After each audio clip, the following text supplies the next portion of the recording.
नमस्कार दोस्तों, आप सभी का एक बार फिर से स्वागत है हमारे चैनल दुर्गा भक्ति मार्ग में। आज मैं आप सभी को सुनाऊंगी संपूर्ण गर्भ गीता। गर्भ गीता बहुत ही अनोखा ग्रंथ है। इसमें संपूर्ण ज्ञान समाहित है। श्री कृष्ण भगवान जी का वचन है कि जो प्राणी इस गर्भ गीता का सद्भावना से विचार मनन करता है, पढ़ता है या सुनता है या फिर गर्भवास में नहीं आता, उसे जीवन मरण के चक्र से छुटकारा मिल जाता है। सभी को गर्भ गीता का अनुशीलन अवश्य करना चाहिए। साथ ही यह मान्यता भी है कि जो गर्भवती महिला गर्भ गीता का श्रवण करती है, उसका गर्भस्थ शिशु अच्छे संस्कार ग्रहण करता है। जन्म लेने के बाद वह आदर्श जीवन व्यतीत करता है। गर्भ गीता में अर्जुन ने संसार और स्त्री पुरुष से जुड़े कई प्रश्न किए और गुरु दीक्षा क्यों अनिवार्य है, आइए जानते हैं। श्री कृष्ण अर्जुन संवाद से।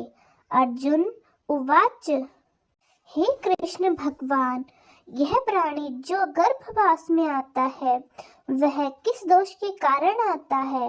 हे प्रभु जी, जब यह जन्मता है तब इसको जरा आधी रोग लगते हैं, फिर मृत्यु होती है। हे स्वामी, वह कौन सा कर्म है जिस कर्म को करने से प्राणी जन्म मरण से रहित हो जाता है? श्री भगवान उवाच, हे अर्जुन, यह मनुष्य जो है सो अंधा व मूर्ख है, जो संसार के साथ प्रीति करता है। यह पदार्थ मैंने पाया है और वह मैं पाऊंगा, ऐसी चिंता इस प्राणी के मन में उतरती नहीं।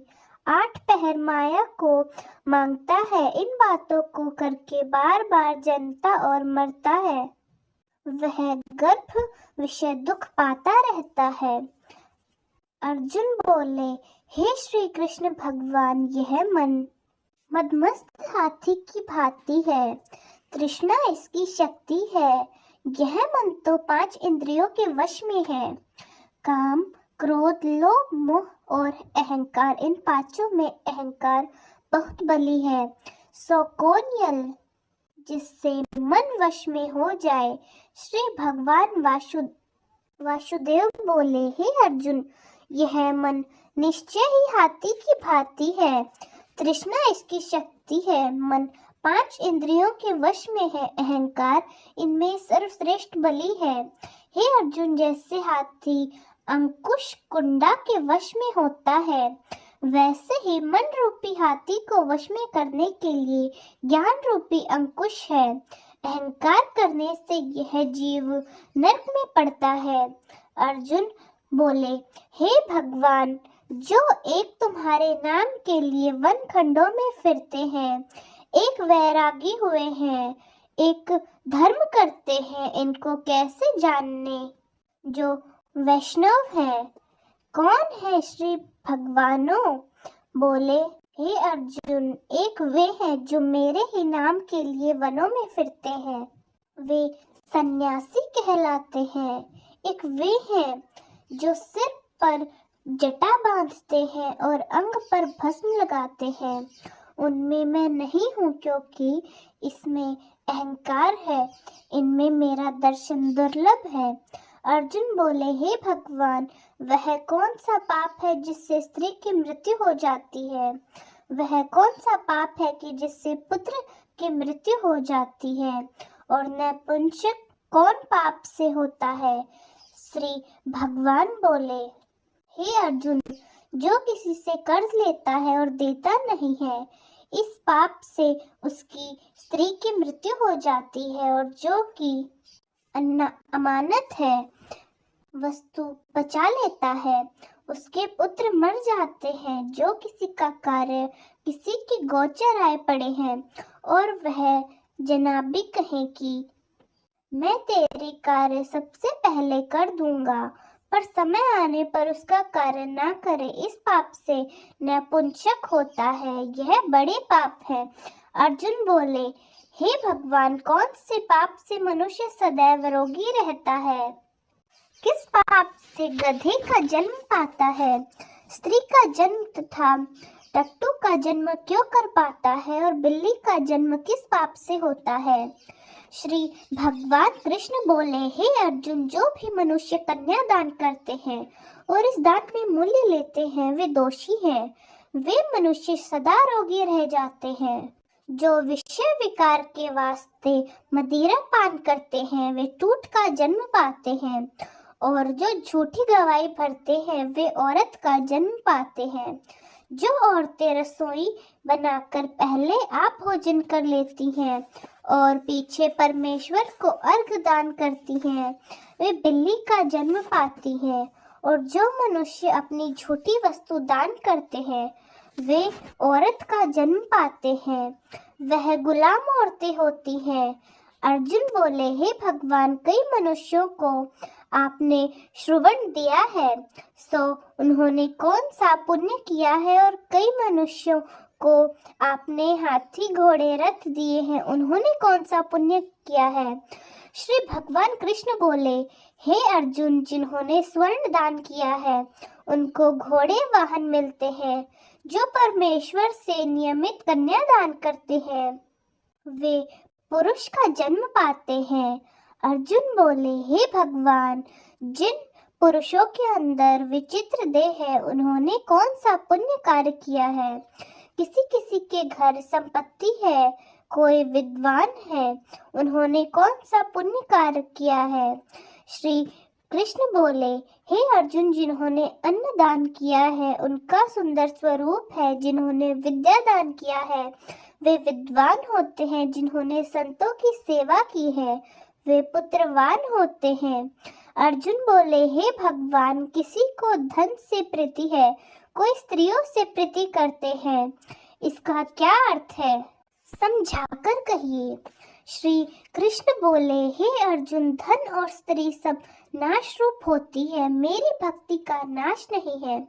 अर्जुन बोले, हे भगवान, यह राजपाठ किस धर्म के करने से मिलता है? विद्या कौन से धर्म करने से मिलती है? श्री भगवान कृष्ण बोले, हे अर्जुन, जो प्राणी काशी में निष्काम भक्ति से तप करते हुए देह त्याग देते हैं वे राजा होते हैं और जो गुरु की सेवा करते हैं वे विद्वान होते हैं। अर्जुन बोले, हे भगवान, किसी को धन अचानक बिना किसी परिश्रम के मिलता है, तो उन्होंने कौन सा पुण्य कार्य किया है? श्री कृष्ण बोले, हे अर्जुन, जिन्होंने गुप्त दान किया है उनको धन अचानक ही मिलता है, जिससे परमेश्वर का कार्य और पराया कार्य संभरा है। वे मनुष्य रोग से रहित होते हैं। अर्जुन बोले, हे भगवान, कौन से पाप से अमली होते हैं और कौन पाप से गूंगे होते हैं और किस पाप से कुष्ठ होते हैं? श्री कृष्ण बोले, हे अर्जुन, जो आदमी नीच कुल की स्त्री से गमन करते हैं वह अमली होते हैं। जो गुरु से विद्या पढ़कर मुकर जाते हैं वे गूंगे होते हैं। जिन्होंने गौघात किया है वे कुष्ठ होते हैं। अर्जुन बोले, हे भगवान, जिस किसी पुरुष के देह में रक्त का विकार होता है वह किस पाप से होता है? और दरिद्र होते हैं, किसी को खंडवायु होती है और कोई अंधे होते हैं तो कोई पंगु होते हैं, सो कौन से पाप से रहित होते हैं? और कई स्त्रियों बाल विधवा होती हैं, तो यह किस पाप से होती है? श्री भगवान कृष्ण बोले, हे अर्जुन, जो सदा क्रोधवान रहते हैं उन्हें रक्त विकार होता है। जो मलिन रहते हैं वे सदा दरिद्र होते हैं। जो कुकर्मी ब्राह्मण को दान देते हैं उनको खंडवायु होती है। जो पराई स्त्री को निर्वस्त्र देखते हैं, गुरु की पत्नी को कुदृष्टि से देखते हैं, सो वे अंधे होते हैं। जिससे गुरु और ब्राह्मण को लात मारी है वह लंगड़ा व पंगु होता है।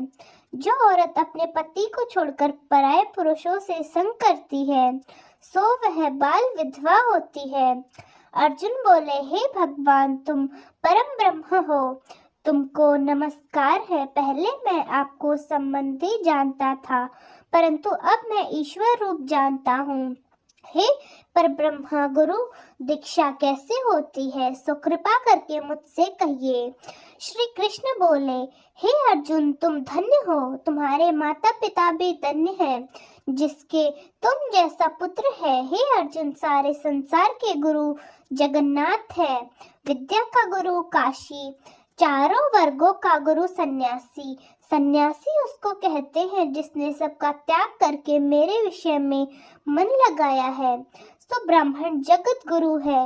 हे अर्जुन, यह बात ध्यान देकर सुनो कि गुरु कैसे करे, जिससे सब इंद्रियां जीती हैं, जिसको सब संसार ईश्वर में नजर आता है और जो सब जगत से उदास हो, ऐसा गुरु करे जो परमेश्वर को जानने वाला हो और उस गुरु की पूजा सब तरह से कर सके। हे अर्जुन, जो गुरु का भक्त होता है और जो प्राणी गुरु के सम्मुख होकर भजन करते हैं, उनका भजन सफल है। जो गुरु से विमुख है, उनको सप्तग्रास मारे का पाप है। गुरु से विमुख प्राणी दर्शन करने योग्य नहीं होते। जो गृहस्थी संसार में गुरु के बिना है, वह चंडाल के समान है। जिस तरह मदिरा के भंडार में जो गंगा जल है, वह अपवित्र है, इसी तरह गुरु से विमुख व्यक्ति का सदा भजन अपवित्र होता है। उसके हाथ का भोजन देवता भी नहीं लेते। उसके सब कर्म निष्फल है, कुकुर है, सक्कुर है, दग्गर, काक, यह सब की सब योनियां बड़ी खोटी योनियां हैं। इन सब से वह मनुष्य खोटा है जो गुरु नहीं करता। गुरु बिना गति नहीं होती, वह अवश्य नरक में जाता है। गुरु दीक्षा बिना प्राणी के सब कर्म निष्फल होते हैं। हे अर्जुन, जैसे चारों वर्णों को मेरी भक्ति करना योग्य है, वैसे गुरुधार के गुरु की भक्ति करना योग्य है। जैसे गंगा नदियों में उत्तम है, सब व्रतों में एकादशी का व्रत श्रेष्ठ है, वैसा ही हे अर्जुन, शुभ कर्मों में गुरु सेवा उत्तम है। गुरु दीक्षा बिना प्राणी पशु योनि पाता है। जो धर्म में करता है, सो पशु योनियों में फल भोगता है। वह 84 योनियों में भ्रमण करता रहता है। अर्जुन बोले, हे श्री कृष्ण जी, भगवान गुरु दीक्षा क्या होती है? श्री कृष्ण बोले, हे अर्जुन, धन्य जन्म है उसका जिसने यह प्रश्न किया, तो धन्य है। गुरु दीक्षा के 2 अक्षर हैं, हरि ओम। इन अक्षरों को गुरु कहता है। यह चारों वर्णों को अपनाना श्रेष्ठ है। हे अर्जुन, जो गुरु की सेवा करता है, उस पर मेरी प्रसन्नता है। वह 84 योनियों से छूट जाएगा, जन्म मरण को नरक नहीं भोगता। जो प्राणी गुरु की सेवा नहीं करता, वह 1.5 करोड़ वर्ष तक नरक भोगता है। जो गुरु की सेवा करता है, उसको कई अश्वमेध यज्ञ के पुण्य की प्राप्ति होती है।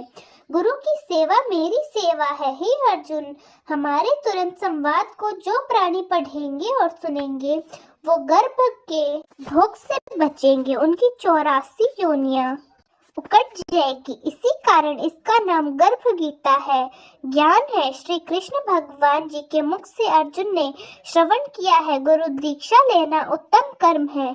उसका फल यह है कि नर की 84 योनियों से जीव बचा रहता है। भगवान बहुत प्रसन्न होते हैं।